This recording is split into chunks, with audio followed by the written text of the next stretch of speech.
অনেক অনেক দিন অপেক্ষা করার পর ফাইনালি সব ভাই বোনদের মনের ইচ্ছা পূরণ হয়ে গিয়েছে। তাও হচ্ছে আমি আমার নতুন বাসায় এসেই সেই বিয়ের দাওয়াতটা পেয়েই গেলাম। তো অনেক অপেক্ষা করার পর ফাইনালি আমার এই ভাইটার বিয়ে হয়েছে। আর আমরা কোন ভাইয়ের বিয়ে খেয়েছি, সব ভাই বোনের কতটা এনজয় করেছি, সব কিছু থাকবে আজকে এই ব্লগ ভিডিওতে। হ্যালো, আসসালামু আলাইকুম, সবাই কেমন আছেন? অনেক দিন পর আবার চলে আসলাম। মোবাইল নষ্ট হওয়ার কারণে কোনো ভিডিও হচ্ছে আপলোড করতে পারতেছিলাম না।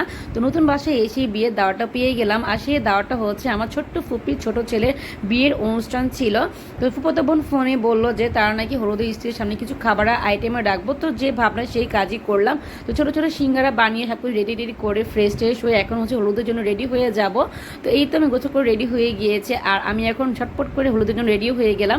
তো এই তো আমার ফাইনাল লুক। আমি কিন্তু সেদিন অনেক সিম্পলভাবে সাজুগুজু করেছিলাম। আর সবচাইতে মজার বিষয় হচ্ছে আবিরকে আমি রেডি না করেই হচ্ছে হলুদের প্রোগ্রামে নিয়ে চলে গিয়েছি, কারণ হলুদের পাঞ্জাবিটা হচ্ছে নানু বাসায় ছিল, আমি আমার ফুপ্পির বাসায়।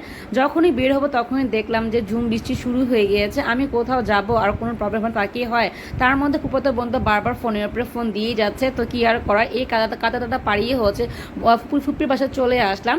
এই তো এসে দেখি আমার সাদা ড্রেসের অবস্থা খুবই বাজে হয়ে গিয়েছে। আর সুন্দরী সুন্দরী ভাই বোনরা ফুপ্পিরা সবাই সাজুগুজু করে বসে আছে। তো অনেক দিন পর অনেক ভাই বোনদের সাথে দেখা করে অনেক ভালো লাগতেছিল। এই হচ্ছে আমার ফুপ্পির শ্বশুরবাড়ির সবাই। আর হলুদের প্রোগ্রামটা কিন্তু আমার ফুপ্পির বাসায় হয়েছে, কারণ আমার ফুপ্পির বাসাটা মাশাআল্লাহ অনেক বড়। তো ফুপতো ভাইয়ের হলুদের প্রোগ্রামের মধ্যে আরেকটা টুইস্ট চলে আসে, সেটা হচ্ছে সেদিন আমার ফুপতো বোনেরও বার্থডে ছিল। তাই ভাইয়া হচ্ছে ওনার ওয়াইফকে সারপ্রাইজ দেওয়ার জন্য হলুদের প্রোগ্রামের মধ্যে তার ওয়াইফের জন্য কেক নিয়ে চলে আসছিল। আমরা কিন্তু দুইটা প্রোগ্রাম খুব এনজয় করেছি। আর কেকটা এতটা ইয়ামি ছিল যে কি আর বলবো। অনেক ভাই বোন ছিল না, অনেক ভাই বোনই ছিল, তাই মনটা খারাপও ছিল, তার মধ্যেও মনটা ভালোও লাগতেছিল। আসলে আনন্দের দিন কিন্তু সবসময় তাড়াতাড়ি করেই চলে যায়। তো খাওয়া দাওয়া শেষ করে আবির কিন্তু সেদিন অনেক মজা করেছে। তো ফাইনালি বাসায় চলে আসলাম। তারপরের দিনই হচ্ছে বৃষ্টিই ছিল। আগে যত বেশি আশা করি তত বেশি সমস্যা হয়ে যায় আমাদের প্রোগ্রামের মধ্যে, যেহেতু গ্যাপ ছিল তাই ভাবলাম বিয়েতে একটু হালকা পাতলা মেহেদি পরে নেই। এই তো আমি কিন্তু বিয়ের পর এই ফার্স্ট টাইম আমি আমার জামাইকে ছাড়া একা আম্মু বাসা থেকে বিয়ে অ্যাটেন্ড করেছি, কারণ আমার জামাই সেদিন যাবে না বলেছে, তাই কি আর করার। তাই আম্মুর বাসা থেকে রেডি হয়ে ছোটো বোনকে নিয়ে বিয়েতে অ্যাটেন্ড হয়ে গিয়েছি। ঢাকায় বিয়ে বলে কথা। এখন তো ঢাকায় বিয়েতে তেমন ঢাকায় খাবার করে না, কিন্তু অনেক দিন পর ঢাকায়দের বিয়েতে এরকম খাবার খেয়ে খুবই ভালো লেগেছে। আর মেয়েদের বাসার মানুষগুলো এতটা আমাদের আপ্যায়ন করেছে যে কি আর বলবো। আর ঢাকায় বিয়ে মানেই তো হচ্ছে আস্ত খাসি।